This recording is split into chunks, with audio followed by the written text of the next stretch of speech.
Toute ma famille a manqué mon mariage pour aller à Santorin et a posté « Enfin libre du drame », alors j'ai détruit l'entreprise familiale.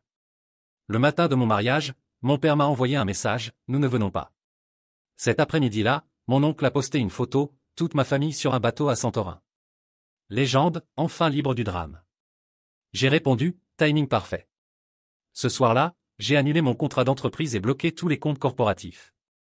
7 jours plus tard, mon père est apparu devant mon appartement, frappant à la porte. Le nom de mon père était en haut de l'écran de mon téléphone et, en dessous, 3 mots, nous ne venons pas.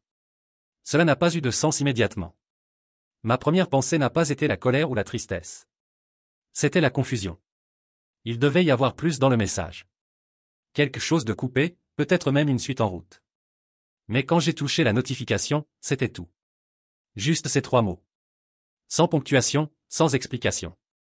Je me tenais devant le miroir, cravate à moitié faite, le poids du téléphone dans mes mains soudain plus lourd. Mon meilleur ami et témoin, Caleb, était de l'autre côté de la pièce, plaisantant sur mon air rigide, mais j'ai à peine entendu. Je continuais juste à regarder ce texto, mon cerveau passant en revue les scénarios possibles. Peut-être que son vol avait été annulé. Peut-être qu'il y avait une urgence médicale. Peut-être que la voiture était tombée en panne en route vers l'aéroport. J'ai même considéré si le téléphone de mon père avait été piraté. Toutes ces options ont traversé mon esprit en quelques secondes, et toutes semblaient fausses. Parce qu'au fond, je savais que ce n'était pas hors caractère pour eux. C'était le genre d'attitude directe et méprisante dans laquelle ma famille s'était spécialisée. En grandissant, j'étais déjà habitué aux anniversaires oubliés, aux jalons ignorés, même aux grandes réalisations au travail méprisé avec un demi-sourire et un changement de sujet. Mais malgré tout, le jour de mon mariage, je n'ai pas répondu immédiatement. Je pense que je gardais encore l'espoir qu'un autre message arrive, quelque chose pour expliquer cela. Et puis j'ai fait l'erreur d'ouvrir Instagram. La première chose en haut de mon fil était un post récent de mon oncle Rob. Le genre de photo qu'on s'attend presque à voir dans une brochure de voyage. Un yacht blanc brillant ancré au large de Santorin. La lumière du soleil se reflétant sur l'eau si intensément que cela semblait irréel. Et ils étaient tous là. Mon père debout à la proue avec un verre de champagne, portant des lunettes de soleil comme s'il était dans un clip vidéo. Ma mère à côté de lui, avec son chapeau à large bord, magnifique. Mes sœurs en robe d'été assorties, cheveux au vent. Quelques cousins sur le pont tenant des bouteilles, tous rayonnants. Aucune trace de culpabilité en vue. Et la légende. La légende, c'est ce qui m'a figé sur place. Enfin libre du drame. C'était tout. Sans contexte, sans tag. Juste une déclaration publique qu'ils étaient heureux d'être n'importe où sauf avec moi. J'ai regardé ce post pendant une minute entière avant de réaliser que ma mâchoire était si serrée qu'elle me faisait mal. Il n'y avait pas d'urgence, aucun vol annulé, aucune raison pour qu'ils ne soient pas présents. Ils avaient simplement choisi de célébrer mon absence. Mon mariage était juste un inconvénient. Il s'en était soigneusement écarté. Je pouvais entendre le bourdonnement distant des invités qui arrivaient, le photographe organisant les gens pour les photos pré-cérémonie. Caleb a frappé à la porte et a demandé si j'étais prêt, mais je n'ai pas répondu. Mon esprit courait déjà, non seulement avec la douleur, mais avec quelque chose de plus tranchant. J'ai rangé le téléphone et je suis sorti, souriant pour les photos, saluant les parents du côté de mon fiancé, serrant des mains, riant quand c'était approprié. Personne n'aurait deviné qu'une heure plus tôt je regardais la preuve que toute ma famille m'avait exclu de la manière la plus publique possible. Ils pensaient qu'ils étaient libres de mon drame. Ce qu'ils ne savaient pas, c'est que le vrai drame n'avait même pas encore commencé. La cérémonie s'est passée dans un flou. J'ai entendu ma propre voix réciter les vœux, j'ai senti la pression de l'anneau glissant sur mon doigt, j'ai attrapé des éclairs de sourires d'amis et de la famille de mon fiancé. Mais tout le temps c'était comme si mon esprit était divisé en deux. Une partie de moi était là devant tout le monde, et l'autre partie était à des milliers de kilomètres, fixant ce yacht à Santorin. Je pouvais le voir encore et encore dans ma tête. Le pont poli, les verres de champagne ridicules, les lunettes de soleil de mon père reflétant le soleil, cette courbe arrogante de sa bouche. Ce n'était pas juste sautant mon mariage. C'était le message derrière. Cette légende, enfin libre du drame, n'était pas casuelle. C'était le genre de choses qu'on poste quand on veut que les gens sachent exactement de qui on parle sans mentionner le nom. Ils avaient transformé le jour de mon mariage en une célébration de leur absence. Le pire? Ce n'était pas nouveau. Ma famille avait une longue tradition de s'assurer que je connaisse ma place, quelque part entre utile et jetable. Les anniversaires étaient souvent oubliés. Quand j'ai eu mon diplôme, ils ont envoyé un texto. Pas d'appel, pas de dîner. Les seules fois où j'ai reçu leur attention complète, c'était quand l'entreprise familiale avait besoin de quelque chose. Je me disais que ça n'avait pas d'importance, que je n'avais pas besoin qu'ils soient fiers de moi. Mais là, le jour de mon mariage, voyant les invités prendre leur place pendant que toute ma lignée sanguine buvait du champagne et souriait, cette illusion s'est brisée. Quand nous sommes arrivés à la réception, la douleur s'est transformée en quelque chose de plus tranchant. Je savais exactement où était mon avantage. Ils avaient passé des années à supposer que je ferais toujours partie de Charter Enterprises, l'ancienne affaire de mon grand-père, élargie par mon père, mais en réalité maintenue en vie par moi. J'étais celui qui sécurisait les contrats, résolvait les problèmes avec les clients, respectait les délais serrés. Mon père aimait jouer le rôle du visionnaire, mais tous dans le secteur savaient que le quotidien dépendait de moi. Et je savais plus que juste les opérations. Je connaissais les mots de passe, les listes de fournisseurs, les comptes privés, les clients dont la loyauté n'était pas envers le nom de famille, mais envers moi personnellement. Je savais quel compte avait des lignes de crédit actives, quel contrat avait des failles, quelle police d'assurance pourrait retarder les opérations si révisées. Je connaissais chaque point faible parce que c'était moi qui m'assurais que personne d'autre ne puisse les exploiter. Alors, pendant que la musique jouait et que les toasts continuaient, je faisais des calculs dans ma tête. Pas des calculs financiers, des calculs stratégiques. Combien d'étapes seraient nécessaires pour retirer mon nom, mes mains, mon influence de leur empire sans leur donner le temps de me remplacer? À quelle vitesse je pourrais bloquer les comptes avant que mon père ne réalise ce qui se passait? L'opportunité était presque trop parfaite. Il m'avait donné la sortie la plus propre possible. Une déclaration publique qu'ils ne me voulaient pas dans leur vie. Eh bien, je pourrais leur donner exactement cela. Vers 22h45, après que le gâteau ait été coupé et que la piste de danse ait commencé à se vider, je suis monté dans la chambre privée que le lieu nous avait donnée pour le stockage. Dans mon sac se trouvait mon ordinateur portable. Mes doigts étaient fermes pendant que j'accédais au système de l'entreprise. La première chose que j'ai faite était de transférer mes actions de la société familiale. Sans avertissement, sans réunion. Elles ont juste disparu. La deuxième chose, et celle-ci m'a fait sourire, était de geler toutes les cartes corporatives. Le département fraude de la banque appellerait mon père le matin, demandant des activités suspectes qu'il ne pourrait pas expliquer. Puis vinrent les comptes fournisseurs. J'ai bloqué notre plus grand fournisseur de carburant et notre contracteur de maintenance. Sans ces deux-là, notre flotte ne bougerait pas longtemps. J'ai aussi signalé 3 de nos comptes clients les plus précieux pour irrégularité, ce qui signifiait qu'ils seraient gelés jusqu'à ce qu'un agent de conformité révise. J'ai aussi retiré mes identifiants de la liste maîtresse, m'assurant que personne ne pourrait annuler mes changements sans passer par une semaine de bureaucratie. Enfin, j'ai écrit ma lettre de démission. Elle n'était pas émotionnelle, juste 2 phrases courtes précisant que je partais, avec effet immédiat, et que toutes les demandes concernant les opérations devaient être dirigées ailleurs. À minuit, l'entreprise était essentiellement paralysée. Les téléphones pouvaient encore sonner, mais rien n'avancerait sans moi. Et maintenant j'étais parti. J'ai fermé l'ordinateur portable, l'ai remis dans le sac et suis descendu. Je n'ai pas perdu le rythme. J'ai ri. J'ai dansé. J'ai porté des toasts avec des amis. Pour tous les autres, j'étais juste le marié profitant du meilleur jour de sa vie. Mais dans ma tête, j'imaginais déjà la tête de mon père quand il découvrirait ce que j'avais fait. Et je savais que ce n'était que le début. Le matin suivant le mariage, je me suis réveillé avant ma femme. La chambre était encore sombre, le genre de silence qui n'existe qu'à l'hôtel quand tous les autres dorment encore. Je suis sorti du lit et suis allé au buffet du petit déjeuner, pensant prendre une assiette de quelque chose de gras et un café fort pour garder ma tête claire. J'avais à peine servi le café quand mon téléphone s'est allumé sur la table. D'abord c'était le téléphone fixe du bureau. J'ai laissé sonner jusqu'à la messagerie. Puis vint le portable de mon père, suivi par celui de ma mère, puis ma sœur aînée. Une symphonie de désespoir que j'avais orchestrée la nuit précédente. Chaque sonnerie était comme une petite victoire, une confirmation que ma stratégie avait fonctionné parfaitement. J'ai pris mon café et me suis assis dans un fauteuil près de la fenêtre, regardant le soleil se lever pendant que mon téléphone vibrait avec insistance sur la table. C'était presque méditatif, ce rythme constant d'appels manqués. Après 15 minutes, j'ai décidé de répondre à un. C'était mon père, et sa voix était différente de tout ce que j'avais entendu de lui. « Qu'est-ce que tu as fait ?»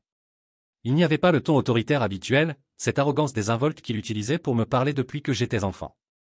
Il y avait quelque chose proche de la panique. « Bonjour, papa. Comment était Santorin ?» Ma voix est sortie plus calme que je ne l'espérais. J'ai vu les photos.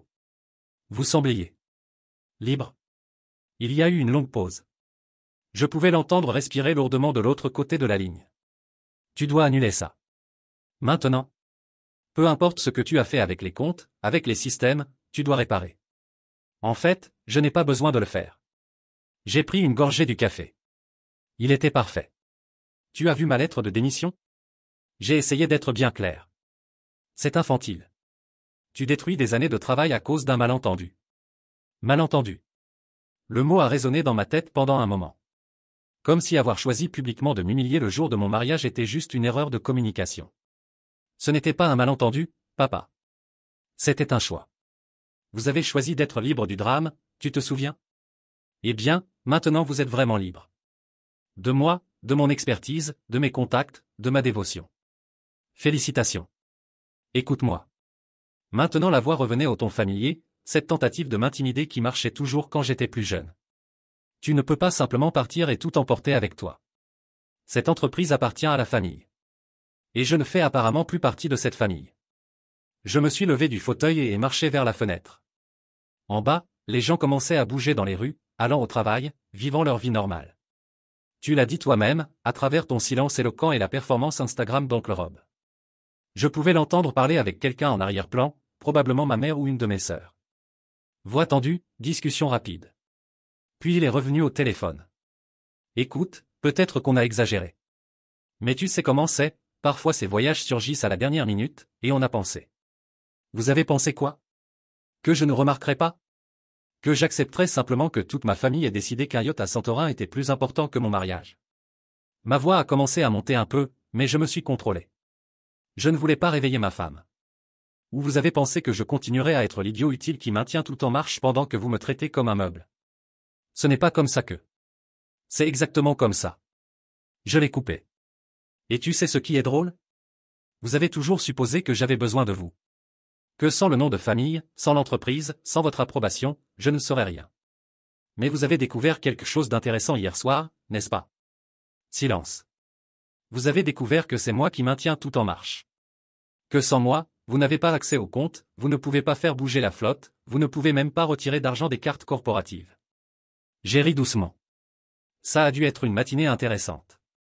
Tu ne comprends pas les conséquences de ce que tu fais. Nous avons des employés, des responsabilités, des contrats. Vous aviez ces choses quand vous m'aviez. Maintenant vous avez la liberté que vous vouliez tant. J'ai raccroché et mis le téléphone en mode silencieux. Je n'étais pas intéressé à entendre plus de supplications ou de menaces. Il y avait quelque chose de profondément satisfaisant à avoir finalement le contrôle de la situation. Pendant des années, j'avais été la personne qui résolvait leurs problèmes, qui couvrait leurs erreurs, qui travaillait les week-ends pour s'assurer que les délais soient respectés. Et pendant toutes ces années, ils m'ont traité comme un employé dispensable au lieu d'un fils. Je suis retourné dans la chambre et j'ai trouvé ma femme qui se réveillait. Elle m'a souri, encore à moitié endormie, et a demandé si j'allais bien. Elle semblait vraiment inquiète, probablement pour avoir remarqué que mon téléphone n'arrêtait pas de sonner. Je vais très bien, ai-je répondu, et j'ai réalisé que c'était vrai. Ma famille a quelques problèmes au travail. Rien qui me concerne plus. Elle a hoché la tête, mais j'ai pu voir la curiosité dans ses yeux. Ma femme a toujours été perceptive, et elle savait qu'il se passait quelque chose de plus grand. Mais elle savait aussi qu'en ne pas insister. C'était une des choses que j'admirais le plus chez elle, la capacité de donner de l'espace quand nécessaire. Nous avons passé la matinée à planifier notre lune de miel, qui commencerait cet après-midi-là.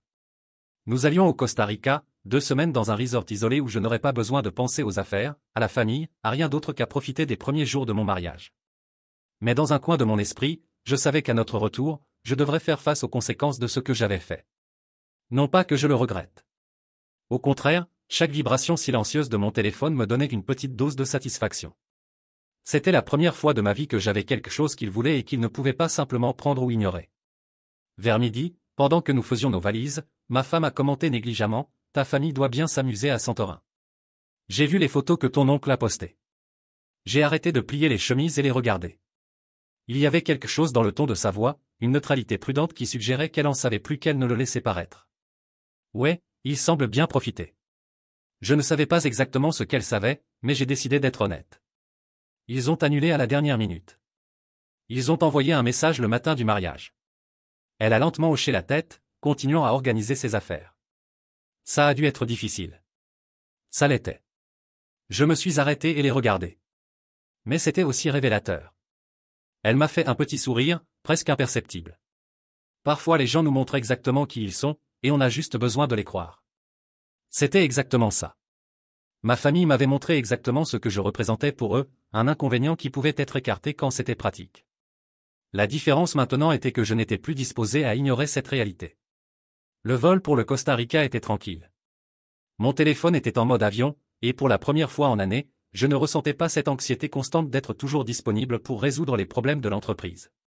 Pendant le vol, j'ai pensé à toutes les nuits que j'avais passées à travailler tard, tous les week-ends que j'avais sacrifiés, toutes les fois que j'avais annulé des plans personnels parce que quelque chose d'urgent était survenu au travail.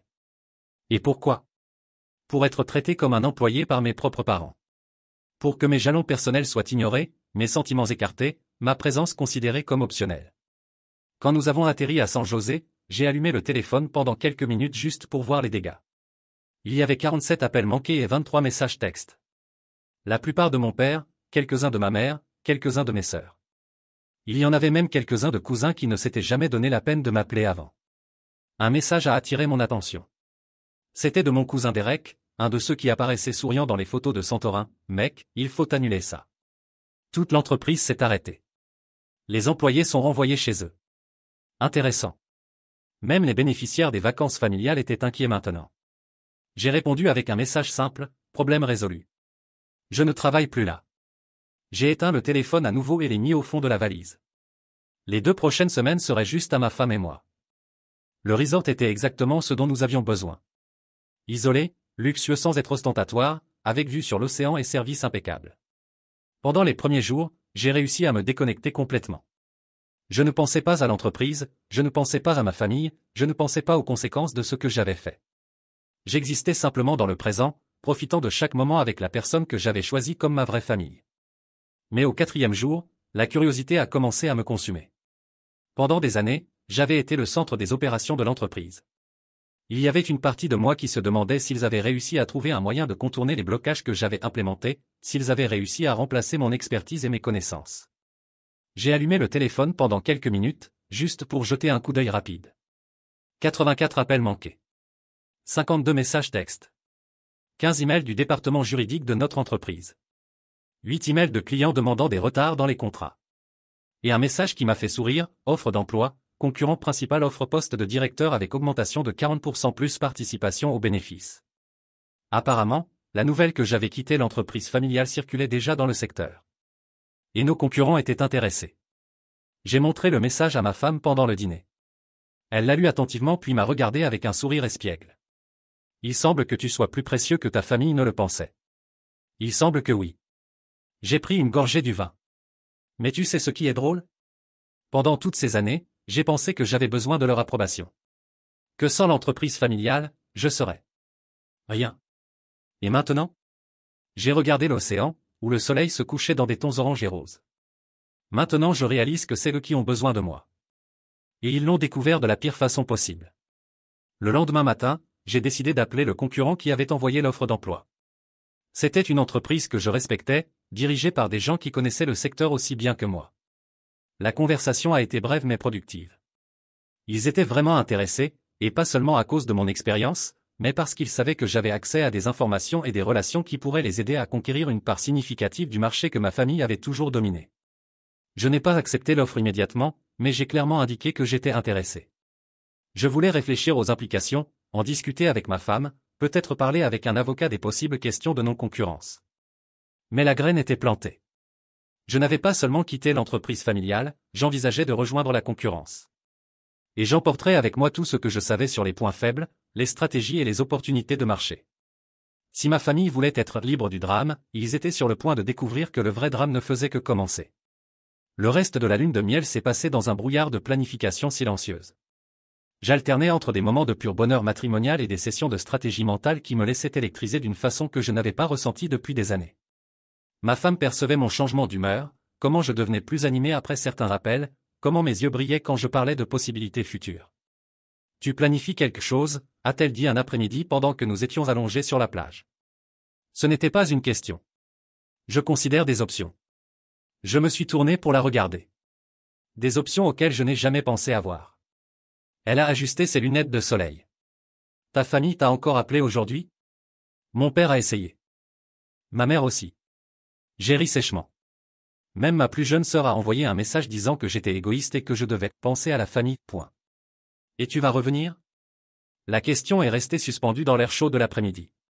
Je savais qu'elle ne parlait pas seulement de revenir à l'entreprise. Elle demandait si je reviendrais à cette dynamique, cette place d'être utile mais jetable, nécessaire mais pas valorisée. Non. Le mot est sorti avec une certitude qui m'a surpris. Pas de la façon dont ils le veulent. 2 jours avant la fin de la lune de miel, j'ai finalement répondu à un appel de mon père. Pas par culpabilité ou nostalgie, mais par pure curiosité. Je voulais savoir jusqu'où la situation s'était dégradée. Où es-tu? Sa voix semblait épuisée, différente de la colère contrôlée des premiers appels. En lune de miel. Tu te souviens? Cet événement que vous avez décidé de rater pour boire du champagne sur un yacht. Écoute. Il s'est arrêté, et j'ai pu entendre des voix en arrière-plan. Ils étaient probablement tous réunis, traitant finalement la situation comme la crise qu'elle était. Il faut qu'on parle. Face à face. Pourquoi maintenant? Pendant 32 ans j'ai voulu parler. J'ai voulu être entendu, j'ai voulu être traité comme un fils au lieu d'un employé. Vous n'avez jamais eu le temps. Tu es dramatique. Le mot m'a frappé comme une gifle. Dramatique. Comme si ma réaction à des décennies de négligence émotionnelle était exagérée. Comme si voir ma présence écartée le jour le plus important de ma vie était quelque chose que je devais accepter avec le sourire. Tu sais ce qui est dramatique, papa? Découvrir que sa propre famille considère son absence comme motif de célébration. Savoir que des gens qui sont supposés t'aimer inconditionnellement préfèrent être littéralement n'importe où dans le monde plutôt qu'à tes côtés le jour de ton mariage. C'était juste un voyage. Ça ne signifie pas. Ça signifie tout. Ma voix était plus basse maintenant, plus contrôlée. Et tu sais comment je sais que ça signifie tout? Parce que vous ne m'avez appelé que quand vous avez réalisé que vous ne pouviez pas fonctionner sans moi. Pas quand vous avez réalisé que vous m'aviez blessé. Pas quand vous m'avez manqué. Seulement quand vous avez découvert que j'étais plus essentiel que vous ne l'imaginiez. Long silence. Qu'est-ce que tu veux? Finalement est venue la question que j'attendais. Je veux que vous ressentiez exactement ce que vous m'avez fait ressentir pendant toutes ces années. Utile quand c'est pratique, jetable quand ça ne l'est pas. Et l'entreprise? Les employés? Tu vas tout détruire à cause d'eux. À cause de quoi? À cause de blessures justifiées? À cause d'attentes raisonnables d'être traité comme de la famille? J'ai ri. L'entreprise survivra ou pas. Les employés trouveront d'autres emplois si nécessaire. Mais je ne serai plus responsable de nettoyer vos dégâts pendant qu'on me traite comme de la merde. Tu as toujours été trop sensible. Et voilà. La phrase qu'il utilisait toujours quand j'exprimais une émotion, tout besoin, toute attente d'être traité avec dignité de base. Trop sensible. Comme si vouloir l'amour et le respect de sa propre famille était une faiblesse de caractère. Peut-être que j'ai été trop sensible pour accepter des miettes d'affection si longtemps. Ma voix était étrangement calme. Mais je ne le suis plus. J'ai raccroché avant qu'il puisse répondre. Ce soir-là, pendant le dîner, j'ai raconté à ma femme la conversation. Elle m'a écouté en silence, hochant occasionnellement la tête avec une expression qui mélangeait colère et tristesse. Ils ne comprennent vraiment pas, n'est-ce pas, a-t-elle dit finalement. Ils comprennent. Ils s'en fichent juste. Pour eux, je devrais avaler tout traitement que je reçois et continuer à être utile. C'est comme ça que ça a toujours été. Elle a pris ma main sur la table. Et maintenant? Quand nous rentrerons? Maintenant je vais leur montrer ce que signifie vraiment perdre quelqu'un d'essentiel. J'ai regardé dans ses yeux. Je vais accepter l'offre de Morrison et Associates. Je vais travailler pour la concurrence. Ses yeux se sont légèrement élargis. Morrison et Associates étaient le plus grand concurrent de l'entreprise familiale, une opération bien gérée qui gagnait des parts de marché depuis des années. Si j'emmenais mes connaissances et mes contacts là-bas, ça va détruire leur business. Ça va le réduire significativement. Peut-être les forcer à vendre. J'ai pris une gorgée du vin. Ou peut-être leur apprendre à valoriser les bonnes personnes avant de les perdre. Et tu es prêt pour ça? Pour vraiment aller jusqu'au bout?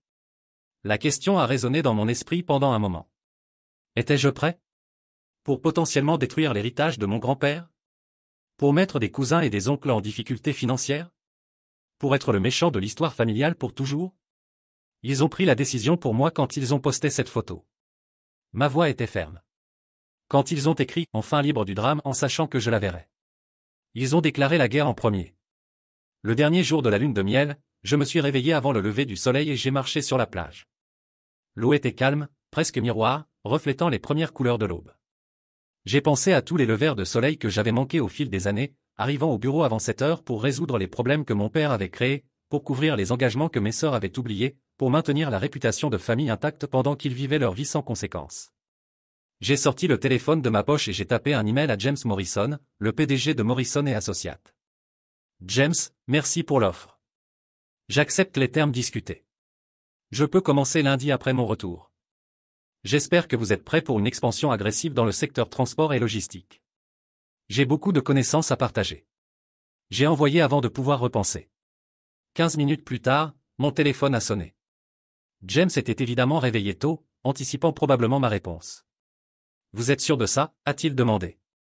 Parce que quand la nouvelle se répandra, il n'y a pas de retour. J'en suis absolument sûr. J'ai regardé l'horizon où le soleil commençait à apparaître. Ma famille m'a enseigné une leçon précieuse sur la loyauté. Maintenant c'est le moment de l'appliquer. Bienvenue dans l'équipe. On va faire l'histoire. Quand je suis retourné dans la chambre d'hôtel, ma femme était réveillée, buvant du café et vérifiant ses emails. Elle m'a regardé avec un sourire curieux. Tu sembles différent. Plus léger. Je viens d'accepter le travail chez Morrison. Elle a posé sa tasse de café lentement. Vraiment? Vraiment. Je me suis assis à côté d'elle sur le lit. Je vais gagner 40% de plus, avoir une participation aux bénéfices, et travailler pour des gens qui valorisent vraiment la compétence. Et ta famille? Ma famille va apprendre que les actions ont des conséquences. J'ai pris sa main. Pour la première fois de ma vie, je vais travailler quelque part où je suis vraiment désiré. Elle m'a embrassé doucement. Je suis fier de toi. Les mots m'ont frappé de façon inattendue. Fier de moi. Quand était-ce la dernière fois que quelqu'un de ma famille avait dit ça? Quand était-ce la dernière fois que j'avais senti que je méritais la fierté au lieu de juste la tolérance? Merci. Ma voix est sortie plus rauque que je ne l'espérais. De me soutenir. De ne pas essayer de me convaincre de faire la paix ou de penser à la famille, point. Tu es ma famille maintenant. Elle a serré ma main. Et je vais te soutenir dans tout ce qui te rend heureux. Le vol de retour à la maison était différent du vol d'aller. Au lieu d'anxiété sur l'avenir, je ressentais une énergie focalisée, une clarté de but que je n'avais pas expérimentée depuis des années. J'avais un plan. J'avais du soutien.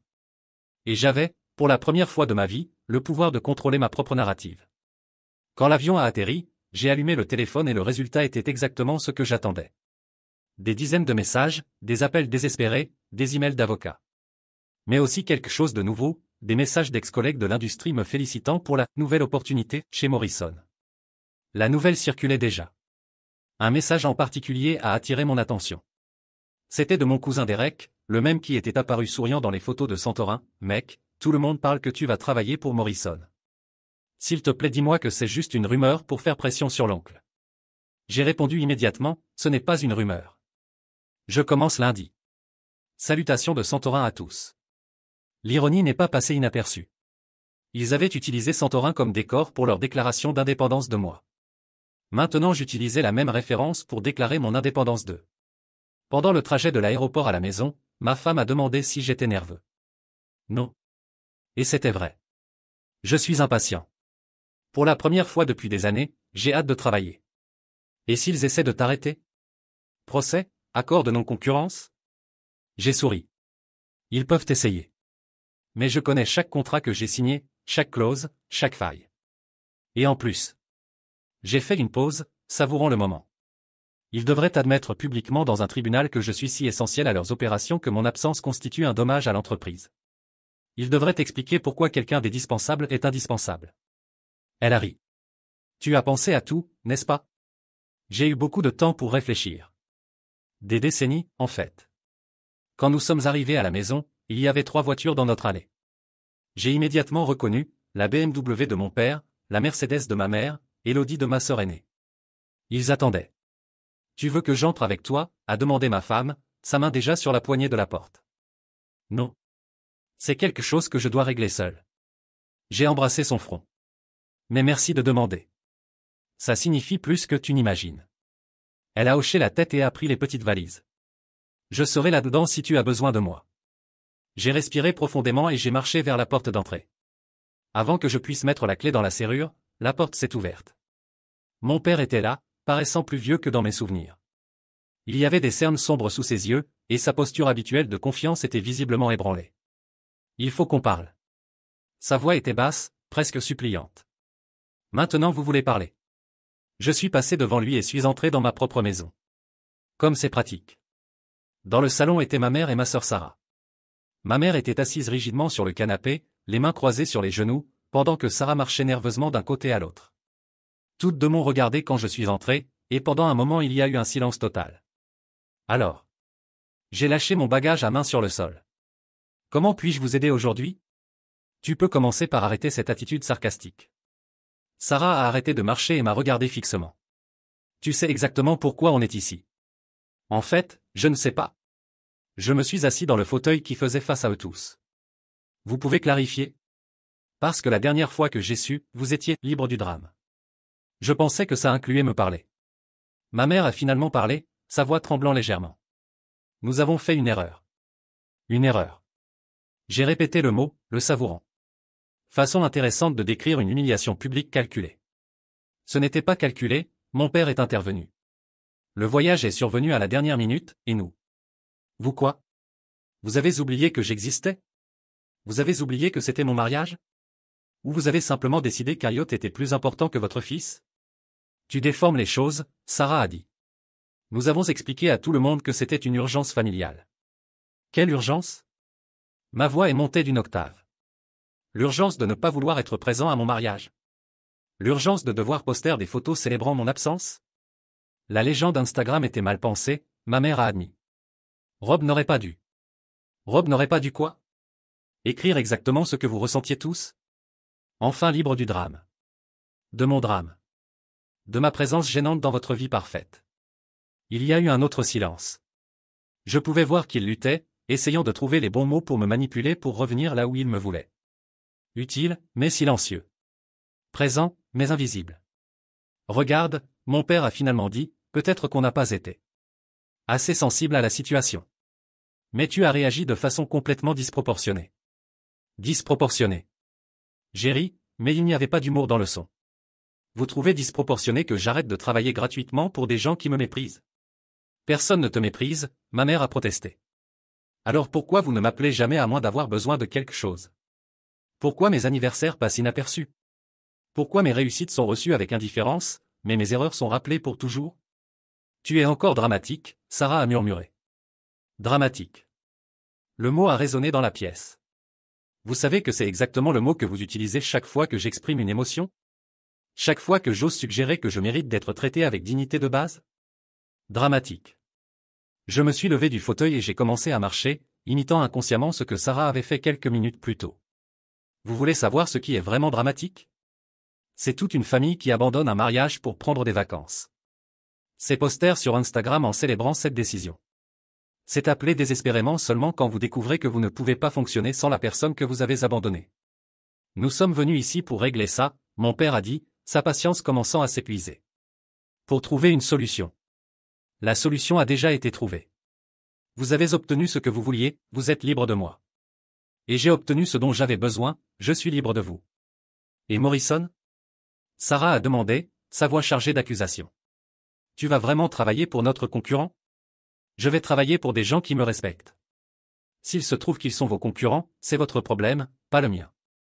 C'est de la trahison, mon père a dit, sa voix revenant finalement au ton autoritaire familier. Trahison? Le mot m'a frappé comme un coup de poing. Vous voulez parler de trahison? Que dites-vous de trahir la confiance d'un fils? Que dites-vous de trahir l'amour inconditionnel que j'ai offert pendant des décennies? Que dites-vous de trahir la loyauté que j'ai démontrée en mettant toujours la famille avant moi-même?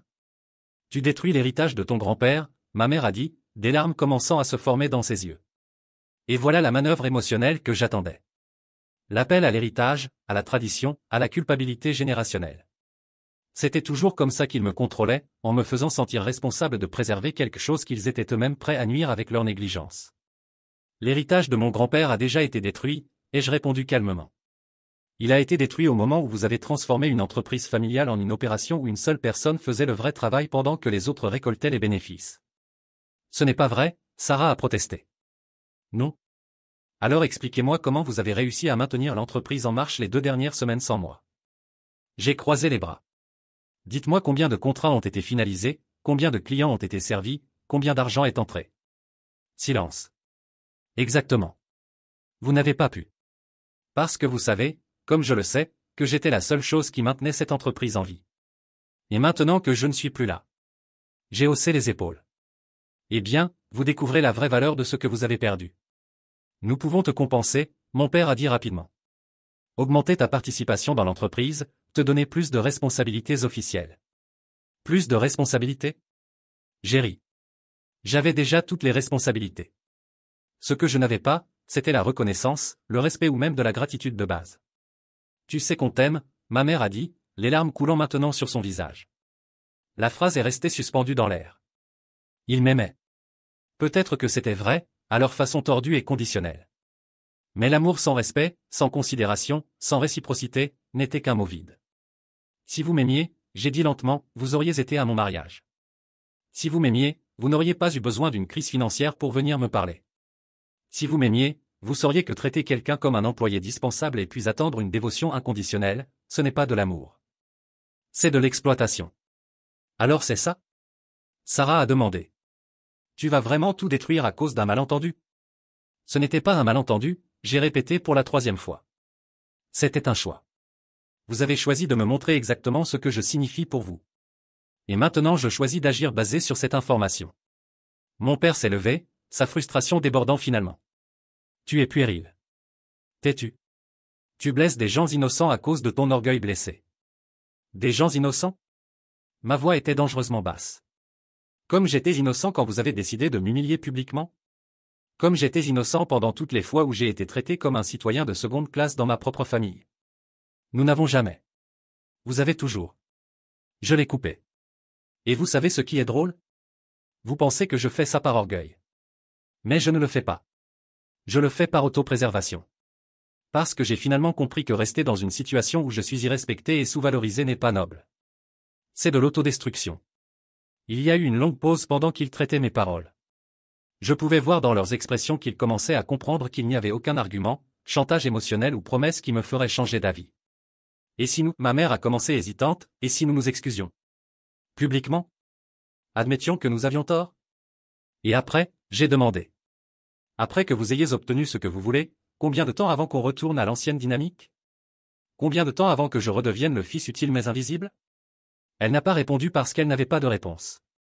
Nous savions tous qu'une excuse forcée par la nécessité ne changerait pas des décennies de schéma comportemental.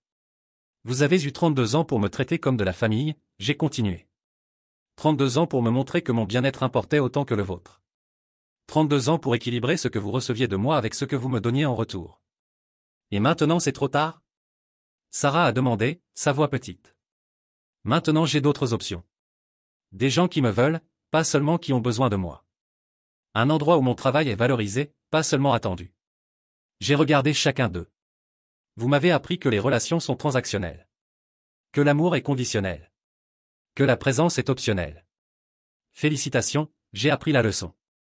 Mon père a fait une dernière tentative. Si tu fais ça, si tu vas vraiment travailler pour eux, il n'y a pas de retour. Tu comprends ça? Parfaitement. Ma voix était complètement calme maintenant. Tout comme j'ai compris qu'il n'y avait pas de retour quand j'ai lu cette légende Instagram. Quand j'ai vu vous tous célébrer mon absence. Quand j'ai réalisé que vous célébriez littéralement être libre de moi. La pièce est redevenue silencieuse. Je pouvais entendre l'horloge au mur, le son distant du trafic dehors, la respiration lourde de mon père. Finalement, il s'est dirigé vers la porte. Allons-y, a-t-il dit à ma mère et Sarah. Il n'y a plus rien qu'on puisse faire ici. Ils ont marché vers la sortie, vaincus d'une façon que je ne les avais jamais vus avant. Mais quand mon père est arrivé à la porte, il s'est retourné une dernière fois. Tu vas le regretter. Un jour, tu vas réaliser que la famille c'est la famille, peu importe les problèmes. Tu as raison, j'ai répondu. La famille c'est la famille. C'est pourquoi je me suis marié. C'est pourquoi je construis ma propre famille, avec des gens qui me veulent vraiment près d'eux. Il a secoué la tête et est parti, suivi par ma mère et Sarah. J'ai entendu leur voiture démarrer et partir, et puis il y a eu le silence. Ma femme est apparue à la porte du salon, m'observant avec attention. « Comment tu vas » a-t-elle demandé doucement. J'ai réfléchi à la question pendant un moment. Comment j'allais? Triste? Soulagé? En colère? Libre? Je vais bien, j'ai répondu, et j'ai réalisé que c'était vrai. Pour la première fois depuis longtemps, je vais vraiment bien. Elle est venue et s'est assise sur le bras de mon fauteuil, passant ses doigts dans mes cheveux.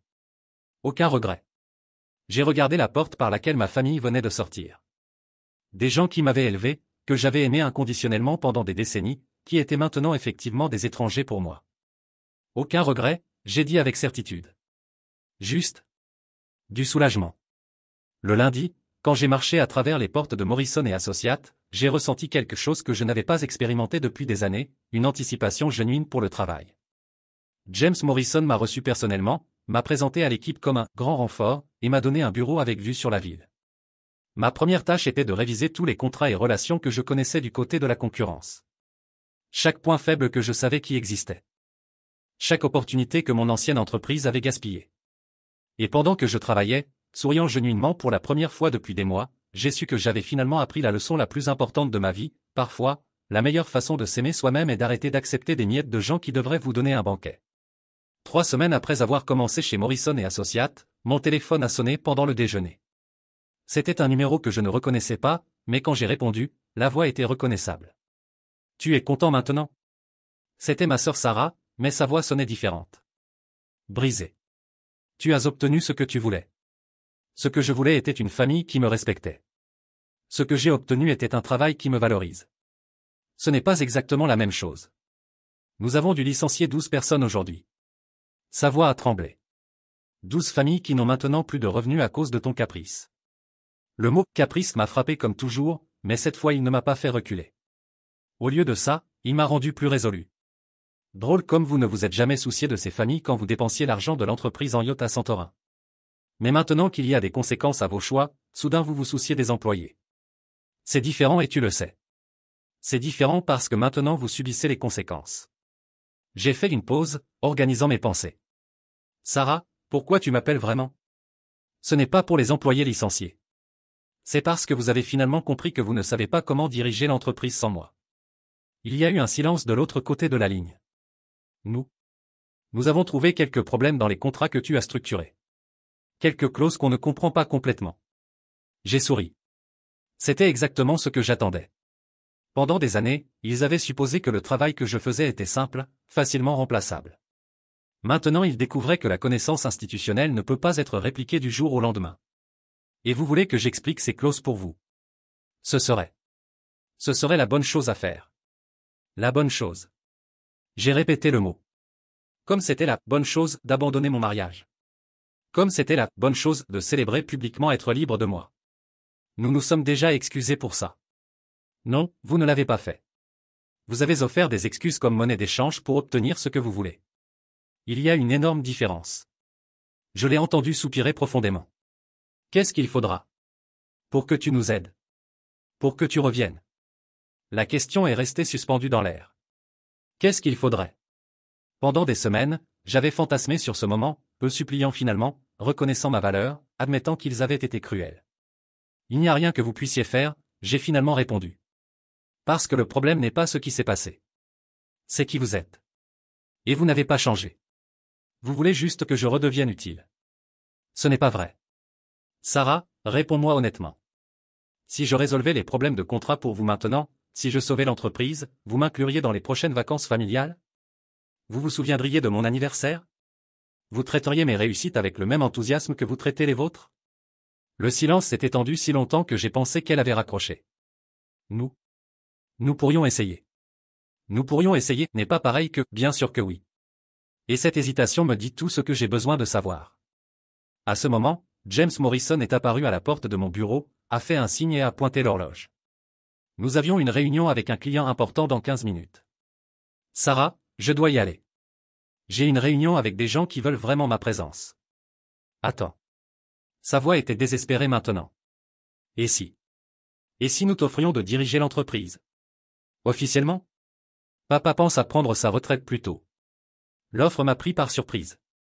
C'était quelque chose dont j'avais rêvé pendant des années, reconnaissance officielle, autorité réelle, pas seulement responsabilité sans pouvoir. Intéressant, j'ai répondu lentement. Alors papa pense à prendre sa retraite. Pas décidé, juste en train de penser. Et ça n'est arrivé qu'après que vous ayez réalisé que vous ne pouvez pas fonctionner sans moi. C'est une vraie opportunité. C'est du désespoir.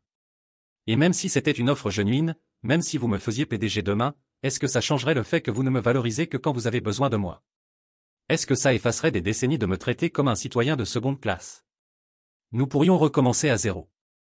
Sarah, on ne recommence pas à zéro avec des gens qui ont prouvé qu'ils sont capables de t'abandonner au moment le plus important de ta vie.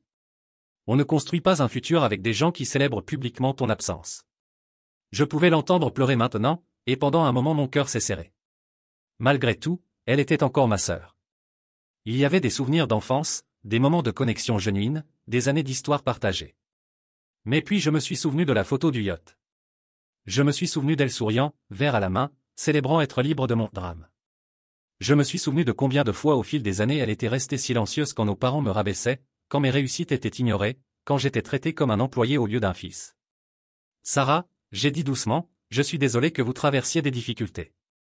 Genuinement. Mais vous avez créé cette situation. Et plus important, vous m'avez appris que les relations sont conditionnelles, que la loyauté est unilatérale, que l'amour a une date d'expiration. Ce n'est pas ce qu'on voulait enseigner. Mais c'est ce que vous avez enseigné. Pendant des décennies. Et j'ai finalement appris la leçon. J'ai raccroché le téléphone et suis resté debout pendant un moment, traitant la conversation. Puis je me suis levé, j'ai ajusté ma cravate, et j'ai marché vers la salle de réunion où James et notre client attendaient. La réunion fut un succès. Le client, une entreprise de taille moyenne qui était mécontente de ses fournisseurs actuels de logistique, fut impressionné par ma connaissance du secteur et ma compréhension détaillée de ses besoins spécifiques. À la fin de la réunion, ils ont signé un contrat qui représenterait une augmentation de 15% du chiffre d'affaires annuel de Morrison. Excellent travail, m'a dit James quand nous étions seuls. Vous avez apporté exactement le genre d'expertise qu'on cherchait. Merci. C'est bon de travailler dans un endroit où ma contribution est reconnue. Il m'a regardé curieusement. Problèmes familiaux? J'ai hésité un moment, puis j'ai décidé d'être honnête. Ma sœur a appelé aujourd'hui. L'entreprise familiale traverse des difficultés depuis que je suis parti. Et comment vous sentez-vous à ce sujet? C'était une question intéressante. Comment je me sentais? Satisfait? Coupable? Vengeur? Soulagé, j'ai finalement répondu. Soulagé que ce ne soit plus ma responsabilité de résoudre les problèmes qu'ils ont créés. James a hoché la tête. C'est difficile de se détacher de dynamiques familiales toxiques. Mais parfois c'est la seule façon de préserver notre santé mentale. Ce soir-là, à la maison, j'ai raconté à ma femme l'appel de Sarah. Elle m'a écouté en silence, posant occasionnellement des questions pour clarifier des détails. Comment tu te sens à propos de l'offre de diriger l'entreprise, a-t-elle demandé quand j'ai terminé. Comme je me sentirais à propos de retourner dans une relation abusive parce que la personne a promis de changer. J'ai fait une pause, réfléchissant. Pendant une seconde, j'ai pensé, enfin, de la reconnaissance. Mais puis j'ai réalisé que ce n'est pas de la reconnaissance genuine. C'est du désespoir déguisé en opportunité. Et tu es à l'aise avec ta décision? J'ai regardé vers elle, cette femme qui avait choisi de m'aimer, me soutenir, me valoriser sans condition ou qualification. J'ai pensé à mon nouveau travail, où mon travail était apprécié et mes idées étaient entendues. J'ai pensé à la paix que je ressentais le matin, sachant que je n'aurais pas à gérer de drame familial ou d'attentes impossibles. Complètement à l'aise. Pour la première fois de ma vie, je vis pour moi-même, pas pour gagner une approbation qui ne viendrait jamais de toute façon. 2 semaines plus tard, j'ai reçu une notification sur mon téléphone. C'était un nouveau post Instagram de mon oncle Rob. Par curiosité morbide, j'ai ouvert. La photo montrait un bureau vide, chaises empilées sur les tables, boîtes éparpillées sur le sol. La légende disait, fin d'une ère. Parfois les bonnes choses arrivent à leur fin. J'ai lu les commentaires. Expression de choc d'amis de la famille, questions sur ce qui s'était passé, offre d'aide. Et puis, au milieu des commentaires, j'ai vu une réponse de mon père. Parfois les gens qu'on aime le plus sont ceux qui nous déçoivent le plus. L'hypocrisie de la déclaration m'a laissé momentanément sans voix. Il suggérait vraiment que c'était moi qui les avais déçus? Que ma réaction à des décennies de négligence était la vraie trahison dans l'histoire? Pendant un moment, j'ai eu l'impulsion de répondre. D'expliquer publiquement ce qui s'était vraiment passé, de raconter ma version de l'histoire. Mais puis j'ai réalisé quelque chose d'important, je n'avais plus besoin de leur validation ou de celle de qui que ce soit d'autre. Au lieu de ça, j'ai fait quelque chose que je n'avais jamais fait avant. J'ai bloqué tous les membres de ma famille sur tous les réseaux sociaux. J'ai supprimé leur numéro de mes contacts. J'ai changé mon adresse email personnelle. Pas par colère, mais pour la paix. Ma femme m'a trouvé dans la cuisine plus tard ce soir-là, regardant par la fenêtre vers le jardin que nous commencions à planifier. Tu vas bien, a-t-elle demandé, suivant mon regard. Je pense à planter un arbre là, j'ai répondu, pointant vers un coin ensoleillé. Quelque chose qui pousse lentement, mais qui dure des décennies. Quelque chose qu'on puisse voir se développer au fil des années. Elle a souri et a passé son bras autour de ma taille. Ça sonne parfait. Et c'était parfait. Pas parce que c'était facile ou simple, mais parce que c'était genuine. C'était un investissement dans l'avenir basé sur le présent, pas une tentative de réparer un passé brisé. Pour la première fois de ma vie, je plantais des racines dans un sol qui me voulait vraiment grandir. 6 mois plus tard, j'étais dans mon bureau chez Morrison quand mon assistante a frappé à la porte. Il y a un homme ici qui veut vous parler. Il dit que c'est urgent et que c'est à propos de votre ancienne entreprise familiale. J'ai levé les yeux des rapports que je révisais. Non. Marcus Chen. Il a dit que vous le connaîtriez. Je le connaissais effectivement. Marcus était un des principaux clients de l'entreprise familiale, responsable d'environ 20% du chiffre d'affaires annuel. Un homme méticuleux qui valorisait les relations à long terme et la confiance par-dessus tout. Pendant des années, j'avais été son point de contact principal. Faites-le entrer. Marcus est entré avec un sourire, mais je pouvais voir la tension dans ses yeux. Nous nous sommes salués avec une poignée de main chaleureuse. Comment ça va chez Morrison, a-t-il demandé, s'asseyant sur la chaise face à mon bureau. Très bien. Mieux que je ne l'espérais, pour être honnête. J'ai étudié son expression. Mais j'ai l'impression que vous n'êtes pas ici pour parler de mon nouveau travail. Il a soupiré. Vous avez toujours été direct. C'est une des choses que je respectais le plus chez vous. Il s'est arrêté, organisant ses pensées. L'entreprise de votre famille. Ils essaient de renégocier nos contrats. Réduire significativement les prix, altérer des termes qui sont en vigueur depuis des années. Et vous n'êtes pas à l'aise avec ça. Ce n'est pas que ça. C'est comment il gère la situation. Votre père a programmé une réunion avec moi la semaine dernière, il est arrivé 1 heure en retard, et quand il est arrivé, il était clairement mal préparé. Il ne connaissait pas les détails de nos accords, ne comprenait pas nos besoins spécifiques. Marcus a secoué la tête. En 15 ans de business avec eux, ça ne s'était jamais passé. Je n'étais pas surpris. Pendant des années, j'avais été celui qui gérait personnellement le compte de Marcus, qui connaissait chaque détail de ses opérations, qui anticipait ses besoins avant même qu'il les verbalise. Qu'est-ce que vous voulez de moi, Marcus? Honnêtement? Je veux savoir si Morrison serait intéressé à prendre nos contrats. Complètement. La proposition m'a laissé momentanément sans voix. Marcus représentait non seulement un compte substantiel, mais aussi une validation du travail et des relations que j'avais construites au fil des années. Ce serait un mouvement significatif, j'ai répondu prudemment. Vous êtes sûr que c'est ce que vous voulez? J'ai travaillé avec vous personnellement pendant 8 ans. Je fais confiance à votre jugement, à votre compétence, à votre intégrité. Votre famille. Il a hésité. Disons simplement qu'il est devenu clair que vous étiez le vrai cerveau derrière les opérations. À ce moment, j'ai ressenti un mélange complexe de satisfaction et quelque chose qui pourrait être décrit comme justice poétique. Pendant des années, ma famille avait supposé que les clients étaient loyaux au nom de l'entreprise, pas aux gens qui faisaient vraiment le travail. Je vais en parler avec James, j'ai répondu. Mais je dois être transparent avec vous, accepter votre compte signifierait essentiellement finir l'entreprise de ma famille. Marcus m'a regardé dans les yeux. Basé sur la façon dont ils m'ont traité ces dernières semaines, et considérant comment ils vous ont traité. Peut-être que c'est exactement ce qu'ils méritent. Après le départ de Marcus, je suis resté seul dans le bureau pendant longtemps, traitant la conversation. C'était une opportunité en or, pas seulement pour Morrison, mais pour moi personnellement. C'était aussi, je ne pouvais le nier, une forme de vengeance plus complète que tout ce que j'aurais pu planifier. J'ai appelé James et rapporté la conversation. Sa réaction était exactement ce que j'attendais, enthousiasme contenu mais évident. Vous comprenez ce que ça signifie, a-t-il demandé. Avec le compte de Marcus, nous ne grandirions pas seulement significativement, mais nous prendrions essentiellement la direction du secteur. Je comprends.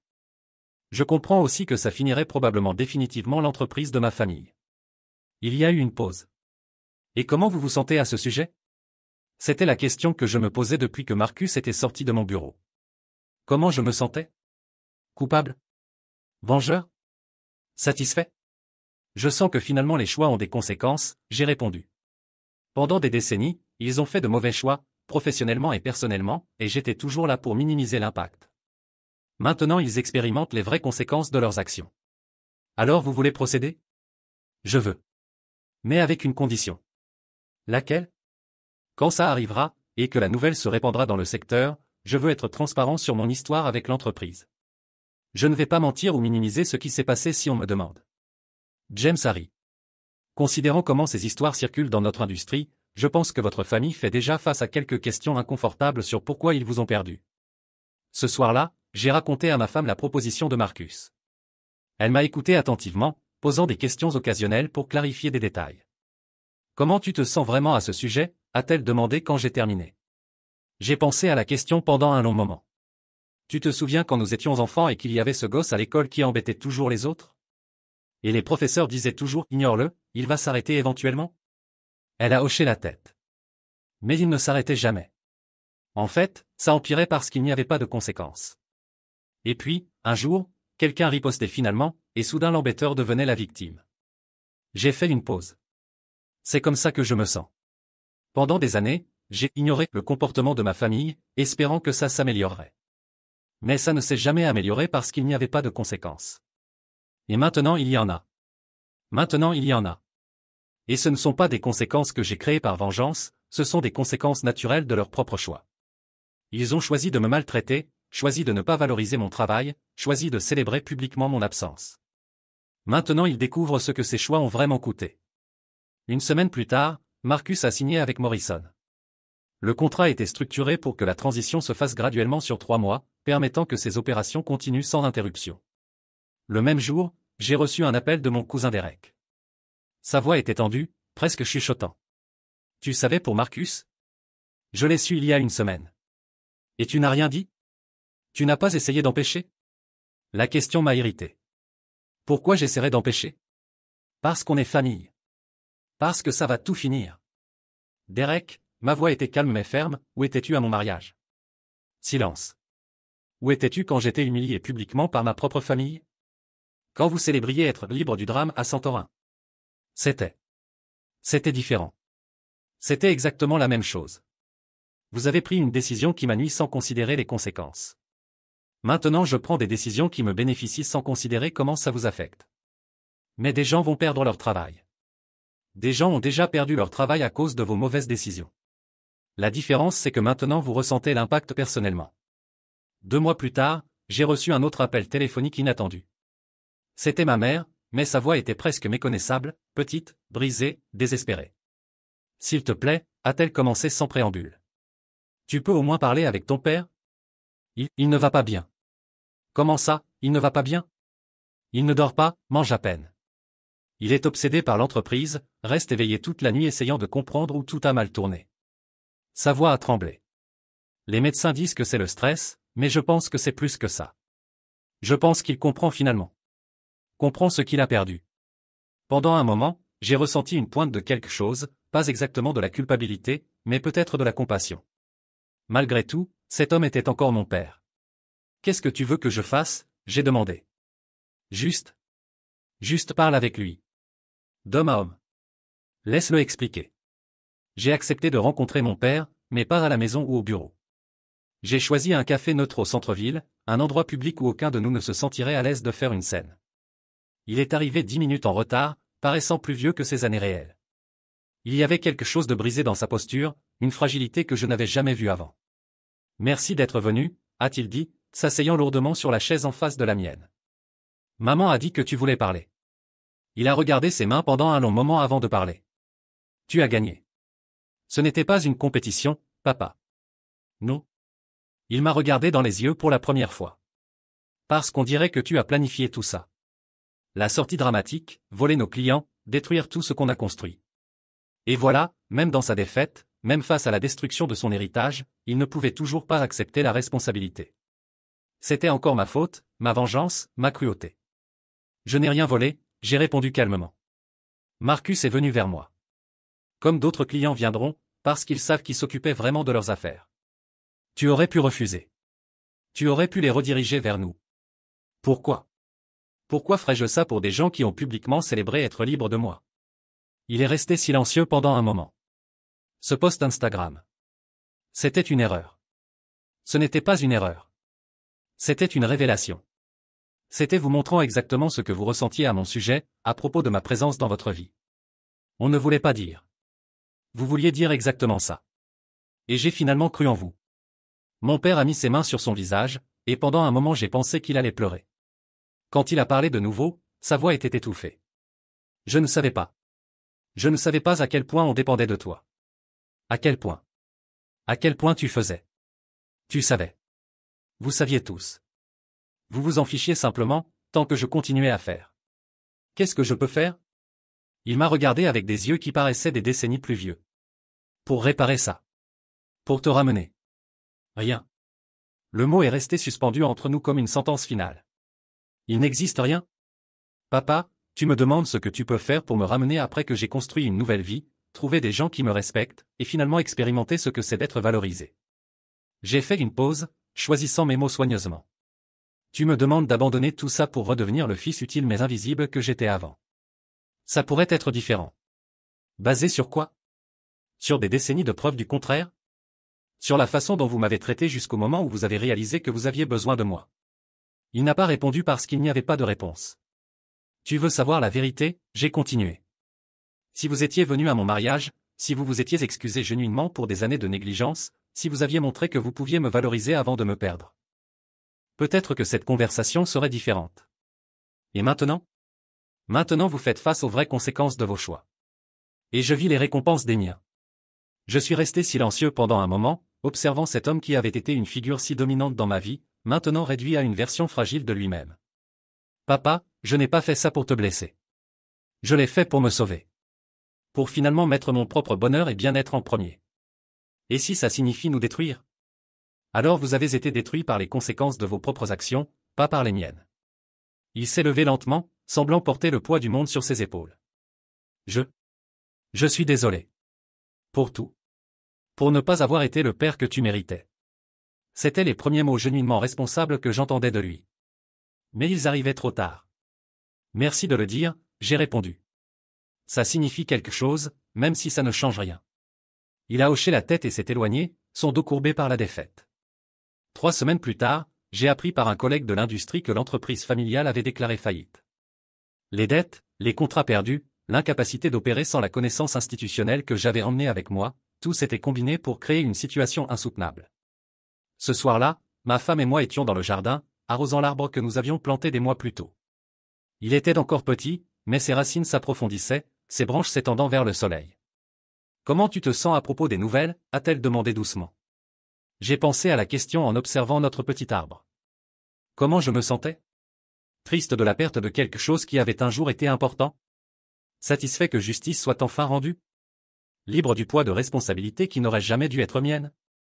Je sens qu'un chapitre de ma vie s'est finalement terminé, j'ai répondu. Et que maintenant je peux me concentrer complètement sur le chapitre qui commence. Elle a souri et pris ma main.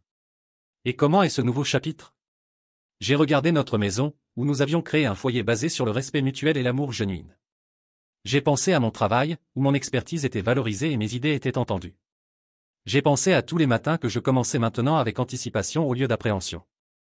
C'est un chapitre où je suis le protagoniste de ma propre histoire, j'ai répondu. Où les gens qui disent m'aimer le démontrent vraiment avec des actions. Où ma présence est désirée, pas seulement tolérée. 6 mois plus tard, j'ai reçu une invitation par courrier. C'était pour le mariage de la fille de Marcus Chen. À l'intérieur de l'enveloppe, il y avait une carte manuscrite. Vos conseils pendant la transition vers Morrison ont été impeccables. Ce serait un honneur de vous avoir avec nous pendant que nous célébrons notre famille qui grandit. Merci d'être quelqu'un sur qui on a toujours pu compter. J'ai regardé l'invitation et j'ai souri. C'était ça, être quelqu'un sur qui on pouvait compter, quelqu'un dont le travail était reconnu, quelqu'un dont la présence était vraiment désirée. J'ai mis l'invitation sur le frigo à côté des photos de notre lune de miel, des rappels de rendez-vous avec des amis, et une liste de plantes que nous voulions ajouter au jardin. Une vie simple, mais genuine. Une vie où je n'avais pas besoin de gagner l'amour ou le respect, où ils étaient donnés librement. Une vie où, finalement, j'étais libre du drame. Et où le drame, pour la première fois, avait finalement trouvé ses vraies conséquences.